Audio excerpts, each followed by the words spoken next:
When I was 16, I remember a friend of mine introducing me to a friend of hers who was also 16 years old. And he was a young man who was looking for truth. You could tell that. He had been examining many different religions. He mentioned that he grew up Jewish, but he was looking elsewhere at other religions to see what he truly believed. And one thing he says, I've looked at Christianity, but I could never accept that because that whole belief in the Trinity just makes no sense. Well, at 16 years old, I didn't know what to say to him. I know what I would have said to him today. I would have said to him, you're right, it makes absolutely no sense. That's why I know it's true. Because think of it. When people make up gods, what gods do they make up? Jupiter, Mars, Neptune, gods of volcanoes, gods of the sun and the moon, gods of the wind, things related to earthly things, and largely gods who are angry, vindictive ones who demand that they be appeased with sacrifice. Nobody would make up the Trinity. One God made up of three persons and a total, complete circumcision, as the word is, of love between the three of them. That had to be revealed to us by Jesus. And I also would say to him, certainly when you think of the mystery of the Trinity, it blows your mind. And I said, should it not blow our mind? If God is revealing to us the very depth and essence of his being, of all goodness, all beauty, all truth, all being, should it not put our minds on tilt? Should it not be something that is totally incomprehensible to us? If we could understand the nature of God, then God wouldn't be all that great if we could conceive of him in our own finite human minds. So I would expect the definition of God to be beyond anything we could even begin to imagine. And saying that, we might think, well, why do you think it's so hard to understand the Trinity? One God, three persons. But the Trinity is like an onion that the layers, the more you open it, the more mysterious it gets to be. First of all, as we remember in our belief in the Trinity, that we believe in one God, not three gods, but one God. One God in three persons. And the three persons of the Trinity are not each 1/3 of God. Each member of the Trinity is totally and completely God in himself. God the Father is all of God. Jesus is totally and completely God. The Holy Spirit is totally and completely God in himself. Put all three of them together and you get just as much God as you had before. No more, no less. We can speak of each one on their own. And yet, if we try to pull one out of the Trinity, we destroy the unity of it. So three who can stand on their own but need to be together, who are equally, completely God in themselves, but put them together, you don't have any more God than you had before. Is your mind totally on tilt by now? It should be. Because anybody who comes along and claims, I understand the Trinity, well, he doesn't know at all what he's talking about. And many of our great saints have tried to explain the Trinity to us. Probably the most famous is St. Patrick using the shamrock. But probably the best image of the Trinity that was ever given to us was by St. Thomas Aquinas. And Thomas Aquinas explained the Trinity this way. He explained it as the mind, not the brain, not the physical organ, but our ability to think, having a thought, and knowing it has that thought. When you think about it, it's probably the closest we can come. We can speak about each of those individually, but we realize they're all the same thing. They don't increase each other, and yet they're all totally and completely part of the other. But it's a bit abstract, isn't it? A shamrock is a lot easier to picture. But the mystery of God is not something meant for us to explain, but something for us to live each and every day. As St. John tells us, God is love. And God has revealed himself to us as the total and complete dwelling place of love. God is all love, all goodness, all beauty, all peace, all existence. Everything good is God. And God being love, obviously from that, if we look at love, we realize that love is not a feeling. Love is something that is an expression, something that must be poured out to another.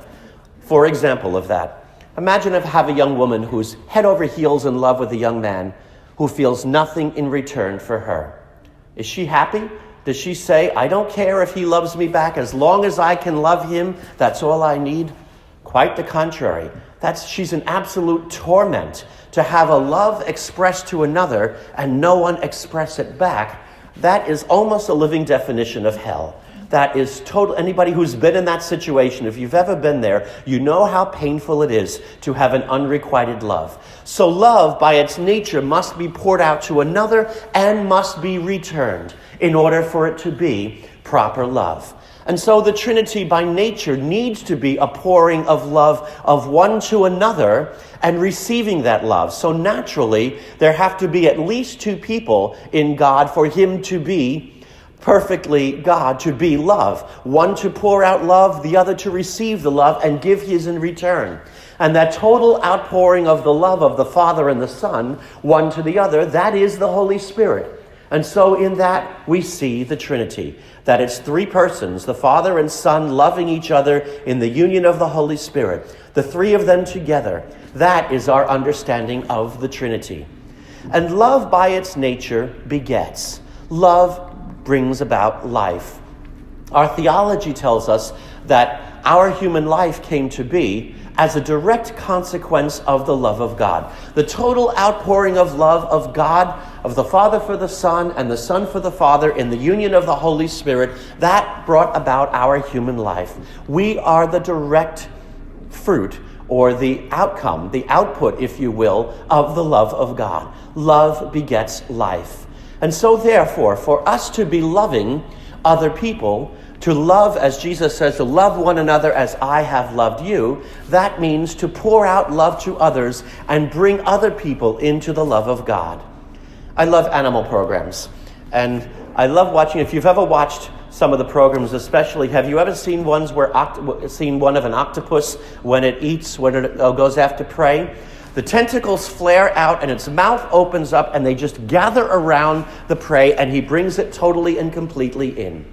And I've always imagined that that's what God did for us, especially at the Incarnation. When God became man, he came to totally draw us completely into himself. Not to consume us, but to bring us into the fullness of his love. Does not Jesus even use the image at one point, how I've longed to gather you under my wings as a mother hen gathers her chicks? The same thing. He's come to draw us into himself.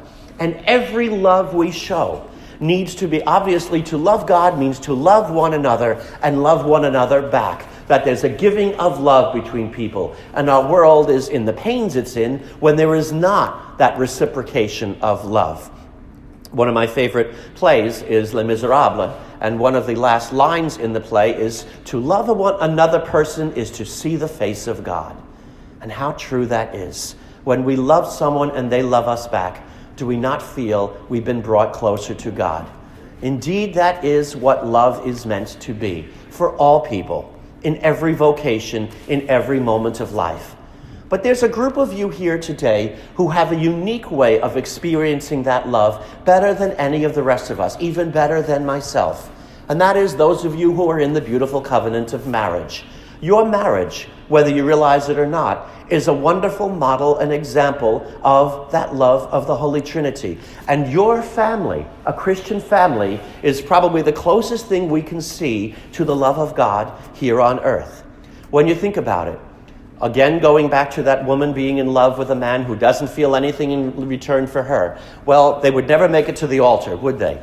No, when a couple comes to get married, they come to let everybody know publicly that they love one another and they want to live now as one. Why they get a license from the state, why they have a public ceremony where they invite their family and friends to tell us all about this love. From now on, they don't want to be two, they want to be considered as one. And when they pour out that love to each other, when they give themselves to each other in the consummation of their marriage, they pour out their love to each other in the most total and complete way they know how. They give their love and receive the other's love in return. There's a physical bonding between the two people. And if nature runs its course, the result of that outpouring of their love for one another is the conception of a new life. Their love brings about life. A direct model of the Trinity, a wonderful example for all of us to see. And sometimes you hear people talk about making babies. Well, we don't make babies. We have babies. No woman who's pregnant gets up in the morning, showers, dresses, has her morning coffee, and says, okay, what are we going to do today? Today, let's make the hands. Okay, let's put all the fingers together there, knit them down, everything working all right on the wrist? Of course not. She marvels at the miracle taking place within her. God is creating the new life through her.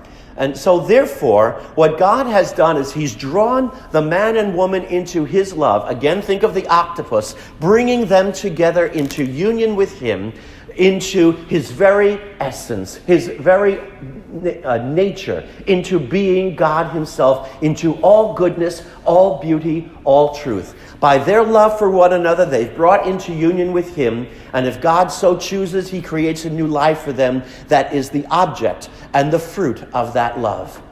And that is why marriage is one of our sacraments, why it is such a sacred institution, that it is one of the 7 means by which we are drawn into the fullness of the very essence and nature of God, why we become one with him, and why we guard marriage as carefully as we do to make sure that nothing takes the place of that union of a man and a woman permanently bound together with God, leaving open the option of a new life to be created.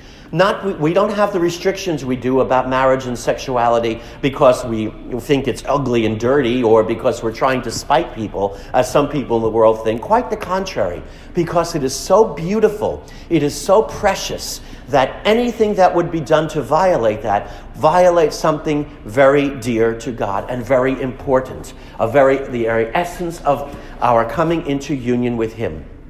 I wonder how many people in the world realize that the Catholic Church teaches that when a husband and wife give themselves to each other sexually in their marriage, they are bringing themselves into union with God, they are receiving tremendous graces and leading their souls to heaven. I doubt very much many people realize that. Unfortunately, a lot of the world thinks the church sees the sexual act as something dirty that we have to restrict from people. Quite the contrary. It's something sacred. It is the seal of the covenant of marriage that brings people into union with him. And that's why we strongly defend marriage against anything that would violate the dignity of that beautiful marital act. Anything other than the sexual act being a bond between a husband and wife joined to each other before God, leaving open at least the possibility that a new life can be created. Anything beyond that, anything that would substitute for that or replace it, is by its intrinsic nature sinful because it violates that very beauty of the act. So anything that would deliberately prevent that life from being conceived through artificial contraception, any expression of that love that is not between two people who are married to each other publicly before the Lord, or between two people of the same gender, or between several people, or anything it may be that is not that union, is by its nature sinful. And that's why we guard it, because it is such a precious act. And all love is precious, not just the marital love of a husband and wife, but all of our love for every other human being. Jesus tells us, love one another as I have loved you. And of course, that reminds us right away that love is not always easy, because Christ's greatest expression of love was dying on the cross for us. His life, his love was a labor of love for us. And sometimes to love other people can be painful. It means a sacrifice. Maybe it means not saying, I told you so. Maybe it means not having the last word. Maybe it means forgiving somebody who has harmed us and not holding it against them because they did something wrong. And sometimes we might find it very difficult to forgive, to love other people the way the Lord tells us to do, as he has done for us.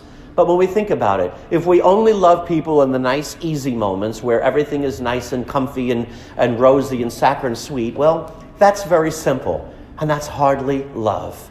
Love shows itself most when somebody is willing to sacrifice out of love for the other. As Christ did for us, we must be willing to do for one another.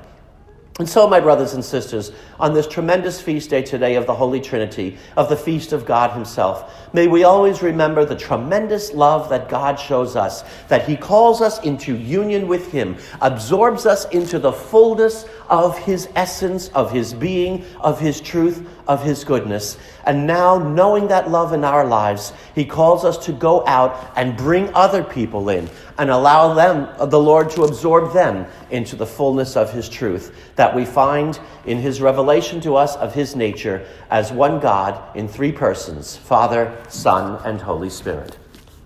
May Jesus Christ be praised.